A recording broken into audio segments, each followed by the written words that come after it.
ಬೆಳಗ್ಗೆ ಎಲ್ಲರಿಗೂ ಗಾರ್ಡನ್ ಇದ್ರೆ ಬಾಗಿಲನ್ನ ಯಾರೋ ದಡ ದಡ ದಡ ದಡ ಅಂತ ತಟ್ಟಿದ್ರು. ನಾನು ಯಾವ್ದಪ್ಪ ಇದು ಮೋಹಿನಿ ಗೀನಿ ಬಂದೈತ ಎಣ್ಣಿನ ಸದ್ದು ಬೇರೆ ಹೊರಗಡೆಯಿಂದ ಕೇಳಿಸ್ತಾ ಇತ್ತು. ಆ ನಿದ್ದೆಗಡೆ ಏನು ನಡೀತಿದೆ ಏನು ಎತ್ತ ಅನ್ನೋದು ಗೊತ್ತಾಗ್ತಾ ಇಲ್ಲ. ಕಿರಣ್ ಬೇರೆ ಇಲ್ಲ, ಏನೋ ಅನಾಹುತ ನಡೆದಿದೆ ಅನ್ನೋ ರೀತಿ ಫೀಲ್ ಮಾಡ್ಕೊಂಡು ಎದ್ದು ಕೂತ್ಕೊಂಡ್ರೆ ನೆಕ್ಸ್ಟ್ ಲೆವೆಲ್ ಆಡಿಯನ್ಸ್ ಇರೋದು ಅಂದ್ರೆ ವಿನಯ್ಗೆ ನಮ್ಗೆ ಖುಷಿ. ನಮ್ಮ ಅಣ್ಣನೇ ಹೇಳ್ದ ಫೋನ್ ಮಾಡ್ಕೊಟ್ಟಾಗ ಮೊನ್ನೆ, ನಾನು ಅವ್ನ್ ನೋಡ್ತೀನ ಇಲ್ವ ಗೊತ್ತಿಲ್ಲ, ನಿಮ್ದಂತೂ ಖಂಡಿತ ನೋಡ್ತೀನಿ ಅನ್ಬಿಟ್ಟ. ನಾನೇ ಒಂದೊಂದು ವಿಡಿಯೋ ನೋಡ್ತೀನಿ. ನಾವೇನು ಮಾತಾಡ್ತಿದ್ದೀವಿ ಅಂತ ಗೊತ್ತಾಯ್ತಾ? ನೆನ್ನೆ ವಾಸಿಮ್ ಸ್ಟೋರಲ್ಲಿ ಇದ್ವಿ. ಅಲ್ಲ, ನೆನ್ನೆ ಎಪಿಸೋಡಲ್ಲಿ, ಇದೇ ಎಪಿಸೋಡಲ್ಲಿ ಈಗ ಇವತ್ತು ವಿನಯ್ ಮನೆ ಹತ್ರ ಬಂದಿದ್ದೀವಿ ಪಾರ್ಟಿ ಮಾಡೋಣ ಅಂತ. ಅದ್ರ ಜೊತೆಗೆ ಇನ್ನೊಂದು ಅಪ್ಡೇಟ್ ಏನು ಅಂತ ಅಂದರೆ, ಕಿರಣ್ಗೆ ಫಸ್ಟ್ ಟೈಮು ನಾಳೆ ಎಲ್ಲಿದೆ ಸಿನಿಮಾ ತೋರಿಸ್ತಾ ಇದ್ದೀನಿ. ಇಷ್ಟು ದಿನ ಓಡಾಡಿದ್ದೀನಲ್ಲ, ಓಡಾಡಿದ್ದು ಅವ್ರಿಗೆ ಹೆಂಗೆ ಅನಿಸುತ್ತೆ ಆ ಫೀಲ್ ಅನ್ನೋದು ನೋಡ್ಬೇಕು ನಾನು. ಆ್ಯಕ್ಚುಲಿ ಇವರು ಒನ್ ಆಫ್ ದ ಇನ್ವೆಸ್ಟರ್ ನಮ್ಮ ಸಿನಿಮಾ. ಕಿರಣ್ ಇಲ್ಲಿವರೆಗೂ ಅಷ್ಟೇ ನನ್ನ ಆಮೆಗುಂಡಿ ಪ್ರೊಡಕ್ಷನ್ ಸ್ಟುಡಿಯೋಸ್ ಆಗಿರ್ಬೋದು, ಮತ್ತು ಸುಮಾರು ಜನ ಕಿರಣ್ ಸೇರಿ ಸುಮಾರು ಜನ ಯಾರೆಲ್ಲ ಇದು ಮಾಡಿದ್ದಾರೆ. ನನಗೆ ಪ್ರೆಷರೇ ಹಾಕಿಲ್ಲ ಯಾರು, ಸಿನಿಮಾಗೆ ಯಾಕೆ ಲೇಟ್ ಆಯಿತು ಏನು ಎತ್ತ ಅದು ಯಾರೂ ಕೇಳಿಲ್ಲ. ಆ ರೆಸ್ಪಾನ್ಸಿಬಿಲಿಟಿ ನನ್ನ ಮೇಲೆ ಇದೆ ಆ್ಯಕ್ಚುಲಿ. ಅಯ್ಯೋ ವಿನಯ್, ನೋಡಿ ಇಷ್ಟೊತ್ತವರೆಗೂ ನಿಮ್ಮ ಬಗ್ಗೆನೇ ಮಾತಾಡ್ತಾ ಇದ್ದು Vinay. YouTube power star Puneeth Rajkumar ಹೆಂಗೋ ಹಂಗೆ ಇವರು ಏನು ಓಡಿಸ್ಬೇಕಾ? ಓಡಿಸಿ ಬನ್ನಿ. ಸಿನಿಮಾ ಬಗ್ಗೆ ಆಮೇಲೆ ಮಾತಾಡೋಣ. ವಿನಯ್ ಬಂದ್ರು ನೋಡಿ, ಹೇಳಿದ್ವಲ್ಲ ಈ ವಿಡಿಯೋ ಸ್ಟಾರ್ಟಿಂಗ್ ಅಲ್ಲಿ. ಅಲ್ಲ ವಿನಯ್, ಇದು ಗಾಡಿ ನಿಮ್ಗೆ ಕಷ್ಟ ಆಗ್ತಿತ್ತ ಓಡ್ಸಕ್ಕೆ? ಕಷ್ಟ ಏನಿಲ್ಲ, ಮೈಲೇಜ್ ಬರ್ತಾ ಇರ್ಲಿಲ್ಲ. ಮೂರ್ ದಿನಕ್ಕೂ ಇದನ್ನ ಹಾಕ್ಸ್ತಾ ಇದ್ದೆ. ಪೆಟ್ರೋಲ್ ಈ ಕುಡ್ಕ ಏನೋ ಕಾಳ ಹೋಗಿದ್ವಲ್ಲ, ಏನ್ ಕಮ್ಮಿ ಕುಡಿತಿರ್ಲಿಲ್ಲ. ಇವಾಗ ಫ್ರೀ ಇದೆ. ಫ್ರೀ ಇದೆಯಾ? ಹೆವಿ ಫ್ರೀ ಅನ್ಸುತ್ತೆ ಈಗ. ಅವಾಗ ವೆಯ್ಟ್ ಇತ್ತಣ್ಣ, ಕಚ್ಕೊಂಡು ಹೋಗ್ತಾ ಇತ್ತು. ಅಂದ್ರೆ ಎಲ್ಲ ಪಾರ್ಟ್ಸ್ ತಗ್ಸಾಕ್ಬಿಟ್ರು. ಸಿಂಪಲ್ ಆಗಿ ಏನ್ ಶೋರೂಮ್ ಇಂದ ಬಂತು ಹಂಗೆ ಇರ್ಲಿ ಅಂತ ಕಿರಣ್ ಈಗ ಕಾಳನ್ನ. ಇನ್ನೊಂದ್ ಜನ ಎಲ್ಲ ಹಿಂಸೆ ಇಡೋರು. ಇದು ಹೋಗಿ ಜಾಗದಲ್ಲಿ ನಿಲ್ಸರ ಸೀರಿಯಸ್ ಆಗಿ ಜನ ಗೊತ್ತಿತ್ತು. ಪುಣ್ಯಕ್ಕೆ ಏನು ಅಂದ್ರೆ, ಅಯ್ಯಪ್ಪ ತಗೊಂಡ್ ಹೋಗ್ತಾರೆ, ನಾನೇ ತಗೊಂಡ್ ಹೋಗ್ತಾ ಇದ್ದು. ಅಡ್ಡ ಹಾಕೋರು ನೀವಾ ಅವ್ರ ಮೈನಲ್ಲಿದ್ದಾರೆ ಅಂತ ಅದೊಂದು ಸುಮ್ಮನೆ ಇರ್ತಿತ್ತು. ಇವಾಗೆಲ್ಲ ತೆಗ್ಸಾಕ್ರೆ ಗೊತ್ತಾಗಲ್ಲ. ಚೆನ್ನಾಗಿದೆ ಈಗ ಫ್ರೀ ಇದೆ. ಈಗ ನೋಡ್ಬೇಕು ಮೈಲೇಜ್ ಎಷ್ಟು ಬರುತ್ತೆ ಅಂತ. ಅಲ್ಲಿ ತೋರಿಸ್ತಿದ್ದೀವಿ 7.1 ಇನ್ನ ಜಾಸ್ತಿ ಆಗುತ್ತೆ. ಅಲ್ಲ 7.1 ತೋರಿಸಿದ್ರು ಇನ್ನೊಂದು 3 ಜಾಸ್ತಿ ಆಗುತ್ತೆ. ಅದು ಜಾಸ್ತಿ ಆಗುತ್ತೆ.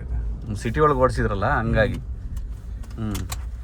ಕಷ್ಟ ಇದು ಮೇಂಟೈನ್ ಮಾಡೋಕ್ಕೆ. ಭಾರಿ ಲೈಟ್ ಆಗಿದೆ ಈಗ, ಸಖತ್ ಖುಷಿ ಆದ. ಚೆನ್ನಾಗಿದೆ ಆ್ಯಕ್ಚುಲಿ. ಹಿಂಗೆ ಚೆನ್ನಾಗಿ ಕಾಣಿಸ್ತಿತ್ತು ಅಲ್ವಾ? ಏನೋ ಟ್ರೈ ಮಾಡಿದಿರ ಬಿಡಿ ಪ್ರಯತ್ನ. ಎಷ್ಟು ಚೆನ್ನಾಗಿ ಕಾಣಿಸ್ತಿದೆ ನೋಡಿ. ಲೈಟು ಚೆನ್ನಾಗಿದೆ ಆ್ಯಕ್ಚುಲಿ. ಲೈಟ್ ಬೇಕದು. ಲೈಟಾಗಿ ತುಂಬ ಚೆನ್ನಾಗಿ ಕಾಣಿಸ್ತಾ ಇದೆ. ಚೆನ್ನಾಗಿದೆ. ನಿಮ್ಗೆ ಚೆನ್ನಾಗಿದೆ ಅಂದ್ರೆ ಸಾಕು. ಇಲ್ಲ ಚೆನ್ನಾಗಿದೆ ಆ್ಯಕ್ಚುಲಿ. ಅದು ಆಲ್ಟ್ರೇಷನ್ ಮಾಡಿಸಿದ್ದು ನಿಮ್ಮ ಮುಂದೆ, ಬಿಚ್ಚಿರೋದು ನಿಮ್ಮ ಮುಂದೆ ಅಲ್ವಾ? ದಿಲ್ಲಿಲಿ ಹೋಗಿ ಅಲ್ಲೋಗಿ ಹೇಳಿದ್ರು ನೀವೇ. ಈಗ ಅದಕ್ಕೆ ನಾನು ಹೇಳೋದು, ರೆಡ್ ಪಟ್ಟು ಎಲ್ಲನೂ ತೆಗೆಸ್ಬಿಟ್ರೆ, ರೆಡ್ ತೆಗ್ಸಿದ್ರೆ ಚೆನ್ನಾಗಲ್ಲ ಅನ್ಸುತ್ತೆ. ರೆಡ್ ತೆಗ್ಸಿದ್ರೆ ಚೆನ್ನಾಗಲ್ಲ, ಡಿಸೈನ್ ಹೊಟ್ಟೋಗ್ಬಿಡುತ್ತೆ. ಆ್ಯಕ್ಚುಲಿ ಅದೇ ಚೆನ್ನಾಗಿರೋದು. ನೀವು ಅದೇನು ರೆಡ್ ಅಂತ ತೆಗೆಸ್ಬಿಡಿ. ಅದೇ ತೆಗ್ಸ್ಬಿಟ್ಬಿಟ್ಟು ಒಂದ್ ಸೆಂಟ್ ಅಂತ. ಯಾಕಂದ್ರೆ ಮ್ಯಾಟ್ರ್ ಏನು ಅಂತಂದ್ರೆ, ನಮ್ಗೆ EMI ಕಟ್ಟಕ್ ದುಡ್ಡಿಲ್ಲ, ಅದಕ್ಕೆ ಕಾರ್ನ ಇವ್ರು ಕೊಟ್ಬಿಟ್ಟಿದ್ದೀನಿ. ಇದೇ ಸರ್ ಯೂಟ್ಯೂಬಲ್ಲಿ ದುಡ್ಡು ಬರ್ತಾ ಇಲ್ಲ ಅಂತ. ಏನು ಯೂಟ್ಯೂಬಲ್ಲಿ ದುಡಿಮೆ ಸಂಪಾದನೆ ಮಾಡೋಲ್ಲ, ಸುರಿತಾ ಇದೀನಿ ಮೇಡಮ್. ಹೌದು, ಖರ್ಚೇನು ಕಮ್ಮಿ ಇರುತ್ತೆ. 2 ಲಕ್ಷ 3 ಲಕ್ಷ ಖರ್ಚಾಗುತ್ತೆ. ಇನ್ನು ಅದ್ರ ಮೇಲೆ ಎಲ್ಲಿ ಮಾಡ್ಲಿ? ಅದಕ್ಕೆ ಜನ ಅಲ್ಲ, ನಮ್ಮನ್ನ ನೋಡೋ ದೃಷ್ಟಿ ಹೆಂಗ್ ಗೊತ್ತಾ? ಯೂಟ್ಯೂಬ್ ಅಂದ್ರೆ ಹಿಂಗ್ ನೋಡ್ತಾರೆ, ಯಾವ್ದೋ ಬಿಲ್ಡಿಂಗ್. ಆಮೇಲೆ ನಮ್ಕಿಂತ ಹಿಂಗ್ ನೋಡಿದ್ರೆ ಅಲ್ಲಿ ಕೆಳಗಡೆ ದುಡಿತಿರೋ ಸುಮಾರು ಜನ ಇರ್ತಾರೆ. ಕೋಟಿ ದುಡಿತಿರ್ತಾರೆ, ಕಾಣಿಸ್ಕೊಳ್ಳೋದೇ ಇಲ್ಲ ಕಣ್ಣಿಗೆ. ನಾವು ಮಾತ್ರ ಯೂಟ್ಯೂಬಲ್ಲಿ ಎಲ್ಲಿ ವಿಡಿಯೋ ಮಾಡೋದು ನೋಡ್ಬಿಟ್ಟು ವಿಡಿಯೋ ವ್ಯೂಸ್ ಹೋಗೋದು ನೋಡಿ ಅದನ್ನ ದುಡ್ಡು ಅನ್ಕೋತಾರೆ. ಅದನ್ನ ವ್ಯೂಸ್ನ ಇನ್ನು ಕೆಲವೊಬ್ರು ಅನ್ಕೊಳ್ಳೋದು, ಒಂದು ವ್ಯೂ 1 ರೂಪಾಯಿ ಸಿಗುತ್ತೆ ಅಷ್ಟೇ. ಸಿಗ ಸುಮ್ಮನೆ ಯಾಕೆ ಸುಳ್ಳು ಹೇಳ್ತೀರಾ? ಇನ್ನೊಂದಿಷ್ಟು ಜನ ಕುತ್ಕೊಂಡ್ಬಿಟ್ಟು ಹೇಳ್ತಾರೆ, ಇಷ್ಟು ದುಡಿತಾರ ಅವರು, ಇಷ್ಟು ಅವ್ರ ಖರ್ಚು ಎಷ್ಟು ಮಾಡ್ತಾರೆ ಅದು ಯಾರು ಹೇಳಲ್ಲ. ಆಮೇಲೆ ದುಡ್ಡು ಹೆಂಗ್ ಜನರೇಟ್ ಆಗತ್ತೆ ಅನ್ನೋದೇ ಗೊತ್ತಿಲ್ಲ. ಒಂದು ಟ್ರಾವೆಲ್ ಹೋಗಿ ಬಂದ್ರೆ ಮಿನಿಮಮ್ ಇಲ್ಲ ಅಂದ್ರೆ 2-3 ಲಕ್ಷ ದುಡಿತೀನಿ. ಆದ್ರೆ ಅದ್ರ ಖರ್ಚು ಎಷ್ಟಾಗತ್ತೆ ಗೊತ್ತಾ? ಫ್ಲೈಟ್ಗೆನೆ ಮಿನಿಮಮ್ ಅಂತಂದ್ರೆ ಒಂದ್ ಸೈಡ್ಗೆ 25,000 ಫ್ಲೈಟ್ಗೆ, 25,000-50,000 ಫ್ಲೈಟ್ಗೆ ಹೋಯ್ತು. ಊಟ ತಿಂಡಿ ಸರಿ ಎಲ್ಲಾ ಮಿಕ್ಕಿ ನನ್ಗೊಂದ್ 30,000 ರೂಪಾಯಿನಾರು ಮಿಕ್ಕದ್ ಬೇಡ ಒಂದ್ ತಿಂಗಳಿಗೆ. ಮತ್ತೆ ನನ್ ಕತೆ ಕೇಳ್ಬಿಟ್ರಿ ಇನ್ನೇನಂತೀರೋ? ಹೋಟೆಲ್ಗೆ ಹೋಗಿರ್ತೀವಿ ಊಟ ಮಾಡಕ್ಕೆ, ಹೋಗಿದ ತಕ್ಷಣ ಇನ್ವೈಟ್ ಮಾಡಿರ್ತಾರೆ, ಅವರೇ ಇನ್ವೈಟ್ ಮಾಡಿರ್ತಾರೆ. ಅವರೇ ಇನ್ವೈಟ್ ಮಾಡಿರ್ತಾರೆ ನಮ್ಮನ್ನ. ಹೋಗಿದ ತಕ್ಷಣ ಊಟ ಮಾಡ್ತೀವಿ, ಎಲ್ಲ ಇದು ನೀವು ಮಾಡ್ತೀವಿ. ಪೆಟ್ರೋಲ್ ಹಾಕ್ಸ್ಕೊಂಡು ನಾವು ನಮ್ಮ ಪೆಟ್ರೋಲ್ ಹಾಕ್ಸ್ಕೊಂಡು ಹೋಯ್ತೀರಾ, ಹೋಗಿರ್ತೀವಿ. ಇನ್ವೈಟ್ ಮಾಡವ್ರೆ ಅಂತ. ಬಿಲ್ ಬರುತ್ತೆ, ಆ ಬಿಲ್ ಏನು ಬಂದಿರುತ್ತಲ್ಲ ನಾವು ವಿಡಿಯೋ ಮಾಡಿ ಅಪ್ಲೋಡ್ ಮಾಡ್ತೀವಲ್ಲ, ಅದು ಮುಕ್ಕಾಲು ಭಾಗನೂ ಜನರೇಟ್ ಆಗಲ್ಲ ನಮಗೆ. ಅದು ಊಟ ಮಾಡಿರ್ತೀವಲ್ಲ ಅದ್ರ ಮುಕ್ಕಾಲು ಭಾಗನೂ ಜನರೇಟ್ ಆಗಲ್ಲ. ಜನ ಅದ್ರ ಕೆಳಗೆ ಬೈಯೋದೇನಂತ ಗೊತ್ತಾ? ಬಿಟ್ಟು ತಿನ್ನಕ್ ಹೋಗೋಣ. ದುಡ್ಡು ಕೊಟ್ಟಿದ್ಮೇಲೆ ನಾನು ಯಾರು ಒಬ್ರು ವಿಡಿಯೋ ಮಾಡಿರೋದು ನಾನು ಹೋಟ್ಲಿಂದ ದುಡ್ಡು ಕೊಟ್ಟಿಲ್ಲ ಅನ್ನೋದು ಹೇಳ್ಬಿಡ್ಲಿ ನೋಡ. ದುಡ್ಡು ಕೊಟ್ಟವ್ರೆ ಅಂತ ಹೇಳ್ಬಿಡ್ಲಿ ಇವ್ರು ಕೊಡ್ದಲೆ ಬಂದಿದ್ದಾರೆ ಅಂತ. ನಾನ್ ಮಾತ್ರ ಅಣ್ಣ ಯಾವ ಹೋಟ್ಲಿಗೆ ಹೋಗ್ಲಿ ಎಲ್ಲೇ ಹೋಗ್ಲಿ ಅವ್ರು ಎಷ್ಟೋ ಕಂಪಲ್ ಮಾಡ್ತಾರೆ. ಇಲ್ಲ ಇಲ್ಲ ನಮ್ ಗಿಫ್ಟ್ ದಯವಿಟ್ಟು ಬೇಡ. ಯಾಕೆ ಅಂದ್ರೆ ದೇವರು ನಮಗೆ ನಮ್ಮ ಊಟಕ್ಕೆ ದುಡ್ಡು ಕೊಡೋಷ್ಟು ಸಾಮರ್ಥ್ಯ ನಮಗೆ ಕೊಟ್ಟಿದ್ದಾರೆ. ಯಾರ ಹತ್ರನು ಸುಮ್ಮನೆ ಇಸ್ಕೊಂಡ್ ಬರೋದ್ ಬೇಡ. ವಿಚಾರ ಎರಡನೇದೇನು ಅಂತಂದ್ರೆ ಇನ್ ಕೇಸ್ ಹಂಗೇನಾದ್ರು ಮಾಡ್ಬೇಕು ಅಂತಂದ್ರೆ ಅದು ಬಿಸ್ನೆಸ್. ಹೌದು, ಬಿಸ್ನೆಸ್ ಆಗಿ ಮೊದ್ಲೇ ಮಾತಾಡ್ಕೊತೀನಿ, ಆಯ್ತು ನಿಮ್ಮನ್ನೇ ಬಂದು ನಾನು ಪ್ರಮೋಟ್ ಮಾಡ್ತೀನಿ ಅಂತ ಮಾತಾಡ್ಕೊಳ್ಳೋದು, ಅಲ್ಲೋಗಿ ಊಟ ಮಾಡೋದು ಅದು ಬೇರೆ. ಅದ್ರ ಓದ್ ಜಾಗದಲ್ಲೆಲ್ಲ ನಾವು ದುಡ್ಡು ಕೊಡದೆ ಬರ್ತೀವಿ ಅನ್ನೋ ಹುಡುಗರಲ್ಲ. ಅಲ್ಲ, ನಮ್ಗೆ ಏನೇ ಇದೆಯೋ ಅದನ್ನ ಕೊಡ್ಬೇಕು, ವಾಪಸ್ ಬರ್ಬೇಕು. ನನಗೆ ಇಲ್ಲಿವರೆಗೂ ನಾನು ಮಾಡಿರೋದು ಹೋಟ್ಲಲ್ಲಿ, ನಾಯ್ಡು ಹೋಟ್ಲು ಕೇರ್ಪುರಮ್ ಅವರು ನನಗೆ ಯಾವಾಗಲೂ ಇಸ್ಕೊಳಕ್ಕೆ ಬರಲ್ಲ. ಪಾಪ ನಾನು ಕೊಟ್ಟು ಬರ್ತೀನಿ, ಅವ್ರದ್ದು ಇಲ್ಲ ಅವ್ನು ಡಿಸ್ಕೌಂಟ್ ಅವ್ರು ಕೊಡ್ತೀನಿ, ಒಂಚೂರು ಡಿಸ್ಕೌಂಟ್ ಮಾಡ್ಬಿಟ್ಟಾರು ಇದು ಮಾಡ್ತೀವಿ. ಆದರೆ ಬೇರೆ ಕಡೆ ಹೋಗಿರೋ ಜಾಗದಲ್ಲೆಲ್ಲ ನಾವು ನಾನು ಕರ್ಸಿದ್ರು ಇನ್ವೈಟ್ ಮಾಡಿದ್ರು ನಾವು ಊಟ ಮಾಡಿ ಕೊಟ್ಟು ಬಂದಿರ್ತೀವಿ. ಅದ್ರದ್ದು ದುಡ್ಡು ನಾನು ಹೇಳ್ತಿರೋದು ಯೂಟ್ಯೂಬ್ ರೆವಿನ್ಯೂ ಬಗ್ಗೆ. ಅವ್ರು ನಾವೇನು ಅವ್ರು ಕೊಡ್ಲಿ ಅಂತ ಬಯಸ್ತಿಲ್ಲ. ಯೂಟ್ಯೂಬ್ ರೆವಿನ್ಯೂ ಬಗ್ಗೆ ದುಡ್ಡೇ ಜನರೇಟ್ ಆಗಲಿಲ್ಲ ಅಂದಮೇಲೆ ದಿನದಿಂದ ದಿನಕ್ಕೆ ನಮಗೆ ಮೈನಸ್ ಆಗ್ತಿದೆ ಅಂದಮೇಲೆ ಕಂಟೆಂಟಲ್ಲಿಂದ ಮಾಡೋಣ. ನಾನು ಹಂಗಾಗಿ ನನ್ನ ಕಂಟೆಂಟ್ಸ್ಗಳು ಡ್ರಾಪ್ ಮಾಡ್ತಾ ಇದ್ದೀನಿ. ಯೂಟ್ಯೂಬಲ್ಲಿ ಮಾಡೋಕ್ಕಾಗ್ತಿಲ್ಲ, ಸರ್ವೇ ಮಾಡೋಕ್ಕಾಗ್ತಿಲ್ಲ ನಮಗೆ. ಬೇರೆ ಏನಾರು ದಾರಿ ನೋಡ್ಕೋಬೇಕಾಗಿದೆ ಯೂಟ್ಯೂಬ್ ಬಿಟ್ಟು. ಹಂಗೆ ಆಗ್ತಿದೆ, ಕಷ್ಟ ಆಗ್ತಿದೆ. ಆಮೇಲೆ ಗಂಡಸರಿಗೆ ಕೊಲಾಬ್ರೇಷನ್ ಕಮ್ಮಿ, ಬ್ರ್ಯಾಂಡ್ಗಳು ಬರೋದೇ ಇಲ್ಲ. ನಾವೇನೇ ಯಾವ್ದೋ ಜಮಾನ ಆಗ್ಬಿಟ್ಟೈತೆ.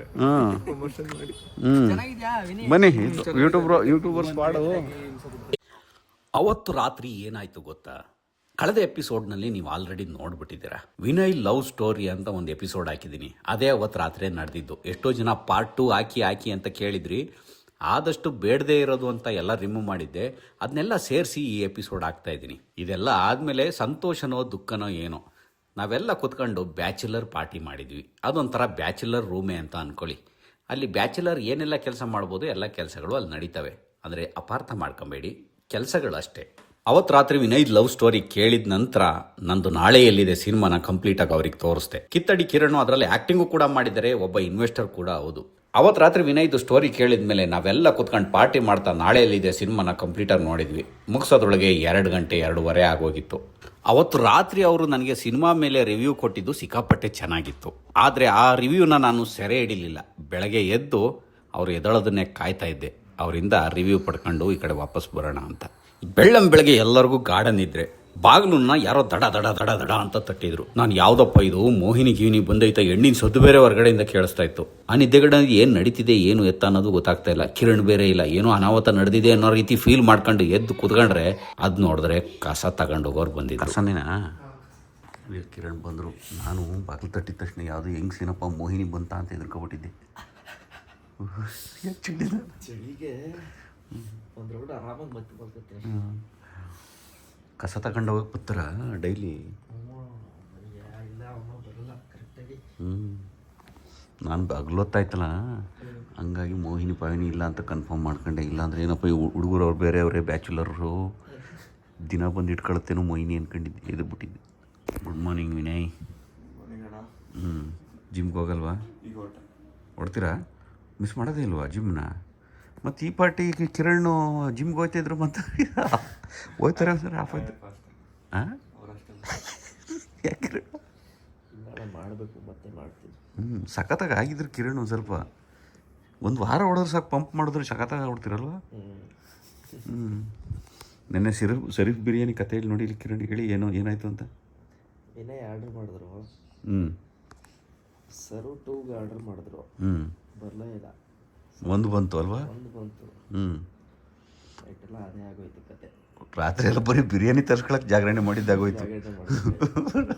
12 ಗಂಟೆಲಿ ಬಂದು ಊಟ ಸಿಗ್ದೇನೆ ಬರೀ ಬಿರಿಯಾನಿ ತರಿಸ್ಕೊಂಡ್ರೆ, ಬಿರಿಯಾನಿ ಒಂದೇ ಒಂದು ಬಂದು ಇಬ್ರಿಗೆ ಬರೋದು ಒಂದೇ ಒಂದು ಬಂದು ಅದಕ್ಕೆ ಮಾತಾಡ್ಕೊಂಡು ಅವ್ರ ಜೊತೆ ಕಾಲ್ ಸೆಂಟ್ರಿಗೆ ಫೋನ್ ಮಾಡ್ಕೊಂಡು ಮಾತಾಡೋದ್ರೊಳಗೆ ಬಿರಿಯಾನಿಗೋಸ್ಕರ ಜಾಗರಣೆ.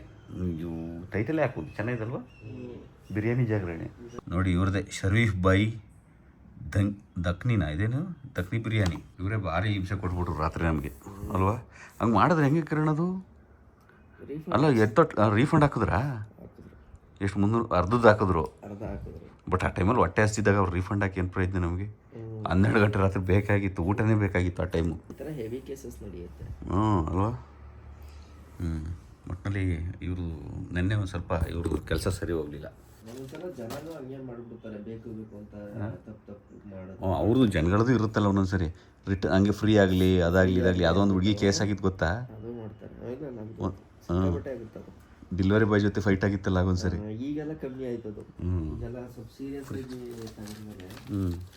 ವಿನಯ್ ನೋಡಿ ಏನು ಸೆಕ್ಸಿ ಆಗವ್ರೆ, ಶೀಲ ಮುಚ್ಕೊಂಡ್ರು. ಅಷ್ಟು ಬಾಡಿ ತೋರಿಸಿಲ್ವ ವಿನಯ್ ನೀವು ಯಾರಿಗೂ? ಹಾಂ, ನನ್ನ ವಿಡಿಯೋದಲ್ಲಿ ತೋರಿಸ್ತಾ ಇದ್ದೀನಿ ನೋಡಿ.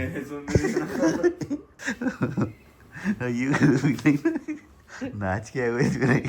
ನಾಚಿಕೆ ಅಲ್ಲ, ಅದು ಒಂದು ಇದಿದೆ ಅಣ್ಣ, ಹೆಣ್ಮಕ್ಳು ಅಷ್ಟೇ ಅಲ್ಲ ಅಂತೆ, ಗಂಡು ದೇಹ ತೋರಿಸ್ಬಾರ್ದಂತ. ಮತ್ತೆ ಈ ಸಲ್ಮಾನ್ ಖಾನ್ ಇವರೆಲ್ಲ ಬಂದ್ರೆ ಸ್ಟೇಜಿಗೆ ಬಿಚ್ಕೊಂಡೇ ಬರ್ತಾರೆ, ಫುಲ್ ಶರ್ಟ್ ಎಲ್ಲ. ಅದನ್ನು ಹೀರೋಯಿನ್ಸ್ ಬರ್ತಾರಲ್ಲ ಅಣ್ಣ. ಸರಿಯಾಗಿ ಹೇಳಿದ್ರು ವಿನಯ್ನು. ಗಂಡು ಮಕ್ಳು ದೇಹ ತೋರಿಸ್ಬಾರ್ದು ಅಲ್ಲ. ವಿನಯ್ಗೆ ಆದ್ರೆ ಮಾತ್ರ ನಾಚಿಕೆ ಜಾಸ್ತಿ ಅಲ್ವಾ? ನಾಚಿಕೆ ಅಂತಲ್ಲ, ಅದು ಕರೆಕ್ಟ್. ಈಗ ನಾವು ಒಬ್ರಿಗೆ ಹೇಳ್ತೀವಿ ಅಂತಂದ್ರೆ, ಈಗ ನೋಡೋ ಅವ್ರ ದೇಹ ತೋರಿಸ್ತಾರೆ ಹಂಗೆ ಹಂಗೆ ಅಂತ ಹೇಳ್ತೀವಿ ಅಂದ್ರೆ ಫಸ್ಟ್ ನಾವ್ ನೆಟ್ಟಿಗಿರ್ಬೇಕು.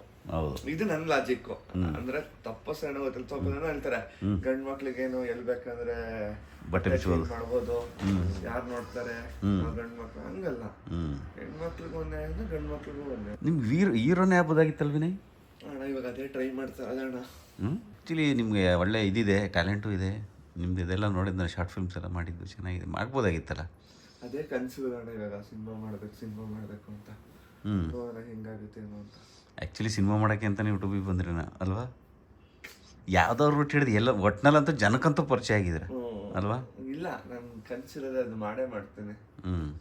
ಗುಡ್ ಮಾಡಿ. ಅದು ಸಿನಿಮಾ ಮಾಡಿದ್ರೆ ಅದೊಂದು ಏನೋ ತೃಪ್ತಿ, ಆತ್ಮತೃಪ್ತಿ. ಅನ್ಕೊಂಡಿದ್ದು ಒಂದ್ಸರಿ ಮಾಡಿಬಿಟ್ರೆ ಆತ್ಮತೃಪ್ತಿ. ಮದುವೆ ಆಗೋಕ್ಕಿಂತ ಮುಂಚೆ ಮಾಡಿ. ಈಗ ಅವರೆಲ್ಲ ರೆಡಿಯಾಗಿ ನಿನ್ನೆ ರಾತ್ರಿ ನಮ್ದು ನಾಳೆ ಎಲ್ಲಿದೆ ಸಿನಿಮಾ ಬಗ್ಗೆ ರಿವ್ಯೂ ಕೊಡ್ತಾರೆ ನೋಡಿ. ಇಲ್ಲ ಅಣ್ಣ, ಆ್ಯಕ್ಚುಲಿ ಚೆನ್ನಾಗಿತ್ತು. ಸೊ ನಾವೇನು ಎಫರ್ಟ್ ಹಾಕಿದ್ವೋ ಅದಕ್ಕೆ ತಕ್ಕಂಗೆ ಬಂದಿದೆ. ಮೇ ಬಿ ನಾನು ಮೊದಲು ಈ ಥರ ಬರುತ್ತೆ ಅಂತ ಅನ್ಕೊಂಡಿರ್ಲಿಲ್ಲ, ಬಟ್ ಕಾನ್ಸೆಪ್ಟ್ ಒಂಥರ ಯುನೀಕ್ ಆಗಿದೆ, ಹೊಸದಾಗಿದೆ. ಮೇ ಬಿ ಕನ್ನಡದ ವಿಚಾರ ಅಂತ ಬಂದಾಗ ಆ ಕನ್ನಡತನನ ತೋರಿಸೋಂಥ ಪ್ರಯತ್ನ ನೀವು ಮಾಡಿದ್ದೀರಣ್ಣ, ಥ್ಯಾಂಕ್ ಯು. ಮೇ ಬಿ ನಾನು ಹಿಂಗೆ ಅನ್ಕೊಂಡಿರ್ಲಿಲ್ಲ. ಏನು ನೀವ್ರು ಕರೆಕ್ಟ್ ತಾನೆ? ಸೂಪರ್ ಅಲ್ಟಿಮೇಟ್ ಅಲ್ವಾ? ಸೊ ಚೆನ್ನಾಗಿ ಬಂದಿದೆ ಅಣ್ಣ. ನೋಡೋಣ, ಆದಷ್ಟು ಬೇಗ ಥಿಯೇಟ್ರಿಗೆ ಬರಲಿ. ಹೆಂಗಿರುತ್ತೆ ಜನಗಳ ರಿಯಾಕ್ಷನ್ ನೋಡ್ಬೇಕಾಗ್ತದೆ. ಕನ್ನಡ ಪ್ರೀತಿನ ಪ್ರತಿಯೊಂದು ಕನ್ನಡ ವಿಡಿಯೋ ಮಾಡಬೇಕಾದ್ರೆ ಯೂಟ್ಯೂಬಲ್ಲಿ ಹೇಳ್ತಾ ಇದ್ವಿ, ಓಕೆ ಕನ್ನಡನ ಉಳಿಸ್ಬೇಕು, ಬೆಳೆಸ್ಬೇಕು ಅಂತ ಹೇಳಿ. ಆದರೆ ಎಷ್ಟೋ ಜನ ಬಳಸೋಂಥದ್ದನ್ನ ಕಾರ್ಯರೂಪಕ್ಕೆ ತರ್ತಾ ಇರಲಿಲ್ಲ. ಬಟ್ ನೀವು ಅದನ್ನು ಬಿಟ್ಟಿಲ್ಲ, ಸಿನಿಮಾದಲ್ಲಿ ಕೂಡ ಅದನ್ನೇ ಇಟ್ಕೊಂಡು ಸಿನಿಮಾ ಮಾಡಿದ್ದೀರಾ. ಸೀರಿಯಸ್ ಆಗಿ ಸಿನಿಮಾ ಮಾತ್ರ ಅದ್ಭುತವಾಗಿದೆ, ತುಂಬಾ ಚೆನ್ನಾಗಿ ಮೂಡ್ ಬಂದಿದೆ. ಸೊ ನಾನು ಒಂದನೇ ವಿಶ್ ಮಾಡೋದು, ಆದಷ್ಟು ಬೇಗ ಥಿಯೇಟ್ರಲ್ಲಿ ಬರಲಿ, ಗ್ರ್ಯಾಂಡ್ ಸಕ್ಸಸ್ ಆಗಲಿ ಅಣ್ಣ. ಎಲ್ಲೋಯ್ತು ವಿನಯ್? ಪಾಪ ಬೆಳಗ್ಗೆನೇ ಎದ್ದು ವಿನಯ್ ರಾಗಿ ಗಂಜಿ ಮಾಡಿ ನನಗೆ ಕೊಟ್ಟರು. ಹೋದ್ರ ವಿನಯ್? ಬರ್ತೀರಾ ವಿನಯ್? ಥ್ಯಾಂಕ್ ಯು ರಾಗಿ ಗಂಜಿ ಮಾಡಿಕೊಟ್ಟಿದ್ಕೆ ವಿನಯ್. ಹಾಂ, ಪಾಪ ಬೆಳಗ್ಗೆ ಎದ್ದು ಅಷ್ಟೊಂದೆಲ್ಲ ಕೆಲಸ ಮಾಡಿ ವಿನಯ್ ಜಿಮ್ಮಿಗೆ ಹೋಗ್ತವ್ರೆ. ನಾನು ಈಗ ಮಕ್ಕ ತೊಳ್ಕೊಂಡು ಹೊಡ್ತಾ ಇದ್ದೀನಿ. ಎಲ್ಲಿಗೆ ಹೋಗ್ತೀನಿ ಅಂತ ನನಗೆ ಗೊತ್ತಾಗ್ತಿಲ್ಲ. ನಾನೇ ಒಂಥರ ಕನ್ಫ್ಯೂಸ್ ಆಗಿದ್ದೀನಿ. JC ರೋಡಿಗೆ ಹೋಗ್ತೀನೋ ಇಲ್ಲ ಹಾಸನಕ್ಕೆ ಹೋಗ್ತೀನೋ ಏನೊಂದು ಗೊತ್ತಾಗ್ತಿಲ್ಲ. ಸುಮಾರು ಕೆಲಸ ಇದೆ, ಯಾವ ಕೆಲಸ ಹೆಂಗೆ ಏನೇನೋ ಮಾಡ್ಕೊಂಡು ಹೊಡೋದು ನೋಡಬೇಕು. Vinay okay, positive energy Vinay ನಿಮ್ಮ ನೋಡಿ. ಓಕೆ, ಹೋಗಿ ಬನ್ನಿ. ಹಾಂ, ಸಿಗೋಣ. Okay, thank you.